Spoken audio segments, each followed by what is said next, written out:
اس پر سیرت نگاروں نے بڑی تفصیل کے ساتھ بات کی ہے کہ احد میں یہ سیٹ بیک یا یہ جو ایک نقصان مسلمانوں کو ہوا، احد کے نتائج بدر سے مختلف ہیں، اور حالانکہ چند ماہ بعد ہی وہ لڑائی ہوئی ہے، 1 سال بعد ہوئی ہے، 2 ہجری میں وہ ہوئی ہے، 3 ہجری میں یہ ہوئی ہے۔ اس میں حکمتیں کیا ہیں؟ اللہ جل شانہ نے یہ معاملہ، ظاہر بات ہے دنیا میں جو ہوتا ہے اللہ کے حکم سے ہوتا ہے، تو احد کے اندر یہ جو اتنی زیادہ تعداد میں صحابہ کی شہادتیں ہوئی ہیں، اور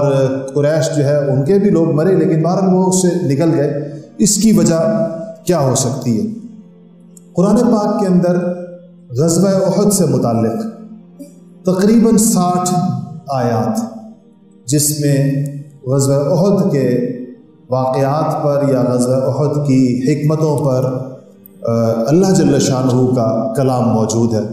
ان 60 آیتوں کو اگر آپ پڑھیں جو غزوہ احد سے متعلق ہیں تو اس سے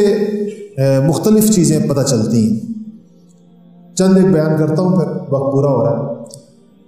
ایک تو اس سے یہ پتہ چلتی ہے کہ یہ اللہ جل شانہ کا طریقہ ہے، وَلِيَعْلَمَ اللَّهُ الَّذِينَ آمَنُوا مِنْكُمْ وَيَتَّخِذَ مِنْكُمْ شُهَدَاءَ، یا یہ کہ وَلِيَعْلَمَ اللَّهُ الْخَبِيثَ مِنَ الطَّيِّبِ وَلِيُمَيِّزَ اللَّهُ الْخَبِيثَ مِنَ الطَّيِّبِ۔ اللہ جل شانہ کی یہ سنت ہے کہ اللہ جل شانہ آزمائشیں ڈال کر کھرے اور کھوٹے کو الگ الگ کرتے، سچے اور جھوٹے کو الگ الگ کرتے۔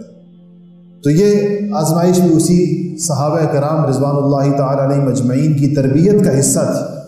کہ ان سخت حالات کے اندر جو لوگ جم جائیں گے اور جمے رہیں گے وہ مستقبل میں نبی کریم صلی اللہ علیہ وسلم کے صحیح معنوں میں جانشین ثابت ہوں گے۔ اسی طرح اس جنگ سے پہلے جو آپس کے اندر ایک اختلاف واقع ہوا، آپ صلی اللہ علیہ وسلم کی خواہش تھی مدینہ منورہ کے اندر رہ کر جنگ کرنے کی، نوجوانوں کی خواہش تھی مدینہ سے باہر جا کر جنگ کرنے کی، اور آپ نے اپنی خواہش کے خلاف آپ نے جو ہے باہر جانے کا فیصلہ فرمایا۔ یہ ساری چیزیں بھی اس کو قرآن نے کہا ہے کہ کچھ تم لوگوں نے اختلاف رائے کیا، اور دوسرا جو بھگدڑ مچی اس موقع کے اوپر کچھ لوگ جو تتر بتر ہوئے، حالانکہ مسلمانوں کو یہ اس بات کا اللہ تعالیٰ کی طرف سے حکم ہے کہ اپنی صفوں کو انتہائی مضبوط رکھیں اور اپنے اندر کسی قسم کی اس طرح سیمگی نہ پھیلنے دیں، تو وہ چونکہ حضرت خالد بن ولید کے حملے کے نتیجے میں جو انہوں نے پیچھے سے آ کر کیا تھا تو ایک خاص قسم کی بھگدڑ بھی مچی، اور جو جس طرف اس کا رخ ہوا اس نے اس سائڈ پر گیا۔ یہ وجوہات بھی تھیں کہ جس کی وجہ سے اس کی یوں کہہ لیں کہ آئندہ کے لیے اس چیزوں سے روکنے کے لیے ضروری تھا کہ اس سے کوئی نتیجہ احد کے اندر برآمد ہوتا۔ صحابہ کی شدت کے ساتھ خواہش تھی، تیسری وجہ کہ وہ بدر میں کہ شہدائے بدر کے فضائل اور شہدائے بدر کی نبی کریم صلی اللہ علیہ وسلم کی زبانی سعادتوں کا سن کر کثرت کے ساتھ ان پر یہ جذبہ طاری تھا، شدت کے ساتھ یہ جذبہ طاری تھا کہ ہمیں شہادت ملے، اور اس کا اظہار انہوں نے خوب کیا۔ تو اللہ جل شانہ بھی کہتے ہیں کہ اللہ تعالیٰ تو چاہتا ہے کہ وَلِيَعْلَمَ اللَّهُ الَّذِينَ آمَنُوا مِنْكُمْ آمَنُوا وَيَتَّخِذَ مِنْكُمْ شُهَدَاءَ، کہ اللہ تعالیٰ چاہتا ہے کہ تم میں سے ایمان والوں کو معلوم کرے اور تم میں سے کچھ لوگوں کو اللہ شہادت کے درجے کے اوپر فائز کرے۔ تو یہ بھی ایک وجہ تھی۔ اسی طرح اللہ کی ایک اور سنت ہے کہ جب اللہ کے پیاروں کی، اللہ کے ولیوں کی، اللہ تعالیٰ کو جو لوگ مقرب ہوتے ہیں، اہل ایمان ہوتے ہیں، جب ان کا خون بہتا ہے، ان کی خون ریزی ہوتی ہے، ان کی گردنیں کٹتی ہیں، تو اللہ کی غیرت جوش کے اندر آتی ہے، اور جب اللہ جل شانہ کی غیرت جوش میں آتی ہے تو وہ کافروں کے لیے اور مشرکوں کے لیے سخت ترین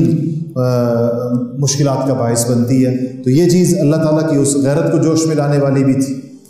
اس کے بعد یہ بھی صحابہ کی تربیت تھی کہ وَتِلْكَ الْأَيَّامُ نُدَاوِلُهَا بَيْنَ النَّاسِ، کہ اللہ تعالیٰ دنوں کو پھیرتے، اچھے دن بھی آتے ہیں، برے دن بھی آتے ہیں، إِنَّ مَعَ الْعُسْرِ يُسْرًا، عسر بھی آتا ہے، یسر بھی آتا ہے۔ اللہ جل شانہ صحابہ کو دونوں قسم کے ذائقے چکھانا چاہتے تھے۔ تو بدر کے اندر ایک اور معاملہ کیا، صحابہ نے اس کو دیکھا یوم الفرقان میں، احد میں دوسرا معاملہ کیا، اور یہ صحابہ کی تربیت کا یہ بھی حصہ تھا۔ اسی طرح اگر اللہ تعالیٰ کے دوستوں کو آزمائشیں نہ آئیں، پریشانیاں نہ آئیں، شکست نہ آئے، تو بسا اوقات انسان کا نفس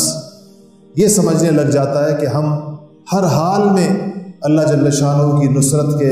اور اللہ تعالیٰ کی مدد کے مستحق ہیں، جیسے کہ یہود کو یہ غلط فہمی ہو گئی تھی اور وہ کہتے تھے کہ نحن ابناء اللہ و احباؤہ، ہم تو اللہ کے لیے اس کے بیٹوں کی طرح عزیز ہیں اور ہم اللہ کو اتنے محبوب ہیں، کیونکہ پے در پے نبیوں کا سلسلہ دیکھا بنی اسرائیل نے کہ نبی بھی ہمارے اندر آ رہے ہیں اور بادشاہ بھی ہمارے اندر آ رہے ہیں۔ اللہ تعالیٰ نے ان کو اس نعمت کا احساس بھی دلایا کہ تم لوگوں پر میری نعمتیں ایسی تھیں کہ دنیاوی بڑائی یعنی بادشاہت وہ بھی تمہارے اندر تھی، اور دینی بڑائی یعنی نبوت وہ بھی تمہارے اندر تھی، کہ ملوک اور انبیاء دونوں ہم نے تمہارے اندر جاری کیے، لیکن مسلسل نبیوں کے سلسلے کو دیکھ کر صدیوں تک اور مسلسل دنیاوی بادشاہتوں کو دیکھ کر بنی اسرائیل اس کو اپنا استحقاق سمجھنے لگ گئے۔ وہ سمجھتے تھے کہ ہم پیدائش کے اعتبار سے، خون کے اعتبار سے ہماری بلڈ لائن اتنی مبارک ہے کہ ہمیں دنیا کی تمام سعادتیں ہر وقت ہماری جھولی کے اندر ہوں گی۔ اللہ پاک نے حضرات صحابہ رضوان اللہ تعالیٰ علیہم اجمعین کو اس غلط فہمی کا شکار نہیں ہونے دی، اور اس قسم کی آزمائشوں کے ذریعے سے حضرات صحابہ کا ہر وقت دل جو ہے وہ اللہ کی طرف لگا رہتا تھا کہ اللہ تعالیٰ بے نیاز، اللہ الصمد، یہ اللہ تعالیٰ کی شان بے نیازی کی کے مظاہرے ہیں۔ صمد کہتے ہی اس کو جس میں اتنی بے نیازی، یعنی اللہ جل شانہ اس بات کا محتاج نہیں ہے کہ وہ حزب اللہ کو ہر وقت ہی غالب کرے۔ ٹھیک ہے، اللہ پاک نے فرمایا کہ حزب اللہ غالب ہو گیا آخری فائنل راؤنڈ کے اندر، لیکن فائنل راؤنڈ سے پہلے اللہ جل شانہ دونوں قسم کے حالات کو مسلمانوں کے اوپر لا سکتے ہیں۔ یہ ان کی تربیت کا، یہ ان کے تعلیم کا، یہ ان کے توکل کا، یہ ان کے اللہ جل شانہ کے اوپر اعتماد کا، اور یہ ان کو کہ اپنے نفس سے اور نفسانی کیفیت سے ڈرنے کے لیے یہ ساری کی ساری چیزیں ضروری تھیں۔ اس کے اوپر احد کا غزوہ احد کے مباحث جو ہیں وہ مکمل ہوئے۔ وآخر دعوانا الحمد للہ رب العالمین۔